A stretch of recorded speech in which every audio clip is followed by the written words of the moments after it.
Hello जी, अस्सलाम वालेकुम। It's me Hina और आप देख रहे हैं reaction by Haroon. So guys, उम्मीद करती हूँ आप सब खैरियत से होंगे, बिल्कुल ठीक होंगे, ज़बरदस्त होंगे।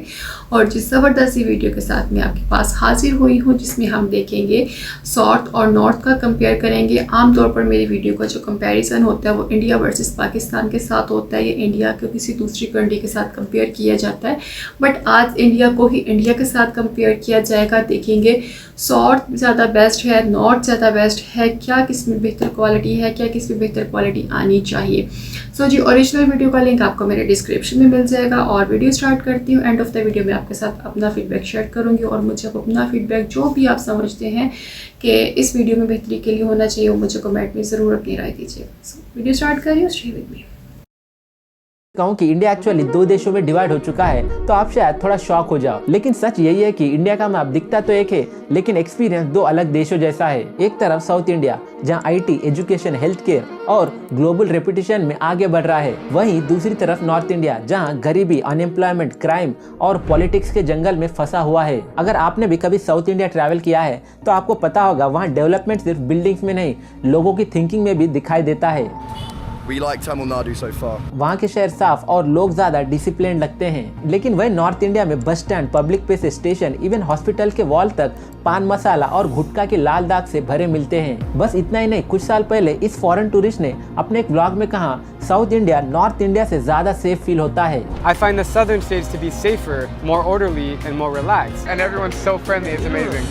Whereas the north has more chaotic streets with so many honking horns. यहाँ तक कि दुनिया के सबसे बड़े टेक कंपनीज के सीईओज सुंदर पिचाई, सत्य नडेला और शांतनु नारायण, ये सब भी साउथ इंडियन बैकग्राउंड से ही बिलोंग करते हैं। और तो और सबसे शॉकिंग बात, केरला और साउथ इंडिया के कई स्टेट्स में लोग ऑन एन एवरेज 78 ईयर्स तक जीते हैं, लेकिन नॉर्थ इंडियन स्टेट्स जैसे कि यूपी, बिहार, राजस्थान में लाइफ एक्सपेक्टेंसी रेट 69 से 70 साल ही है, यानी नॉर्थ इंडियंस 8 साल कम जीते हैं। लेकिन ये डिफरेंस इतना बड़ा कैसे हो गया? कैसे एक रीजन तेजी से डेवलप हो रहा है और दूसरा रीजन हर साल पीछे की ओर जा रहा है? एक ही देश, एक ही कॉन्स्टिट्यूशन और ऑलमोस्ट सेम रिसोर्सेज, फिर भी इतना बड़ा गैप कैसे? आखिर वो कौन सी वजह है जो साउथ इंडिया को नॉर्थ इंडिया से भी ज्यादा डेवलप बनाती है? आइए जानते हैं आज की इस वीडियो में। Kerala became the first state in India to become fully digital literate. देख लीजिए, 9th क्लास में पढ़ता है और गुटखा चबा रहा है। The North Indians and South Indians, stop it.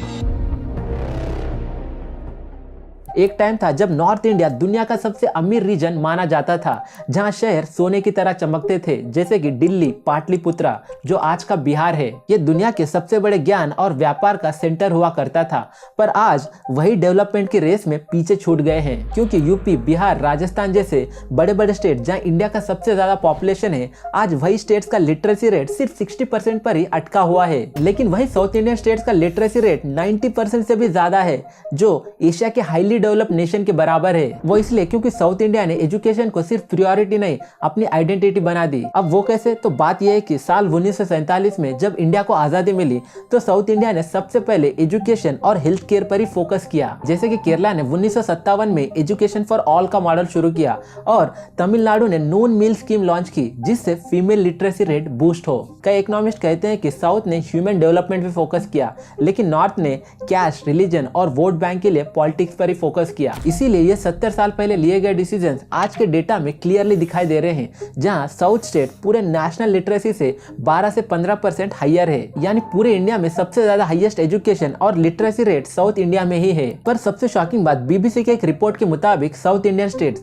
जैसे कि तमिलनाडु, केरला, कर्नाटका और तेलंगाना अपने आप में एक मिनी इकोनॉमिक्स बन चुकी है, यानी इतनी पावरफुल कि अगर ये 4 स्टेट अलग कंट्री होते तो दुनिया की टॉप 10 इकोनॉमिक्स में कहीं ना कहीं जरूर आते। लेकिन दोस्तों, इससे सवाल उठता है कि आखिर साउथ इंडिया ने ऐसा क्या किया जो बाकी इंडिया कभी नहीं कर पाएगी? यूनेस्को और वर्ल्ड इकोनॉमिक फोरम के मुताबिक साउथ इंडियन स्कूल्स मार्क्स नहीं, क्वालिटी एजुकेशन पर फोकस करते हैं, और यही अप्रोच उनकी रियल सुपर पावर बनी। यानी केरला का एजुकेशन मॉडल दुनिया भर में world most successful education model से जाना जाता है, जहां लिटरेसी रेट 96% तक पहुंच चुका है। इसी स्ट्रॉन्ग फाउंडेशन ने साउथ इंडिया को आईटी रिवोल्यूशन का इंजन बनाया, जिसका बेस्ट एग्जाम्पल है बेंगलुरु, जो आज सिलिकॉन वैली ऑफ एशिया के नाम से फेमस है। यहीं से गूगल, गूगल, अमेजॉन और माइक्रोसॉफ्ट जैसे बड़े बड़े ग्लोबल टेक कंपनीज अपने $1 बिलियन ऑपरेशन रन करते हैं और हर साल 10 लाख से भी ज्यादा high skill IT job generate होती है। वही नॉर्थ इंडिया के लिए जॉब का बिगेस्ट सोर्स सिर्फ गवर्नमेंट एग्जाम ही बन गया है, रियल स्किल डेवलपमेंट नहीं। क्योंकि दोस्तों इस आर्टिकल के मुताबिक यूपी बिहार के लाखों स्टूडेंट्स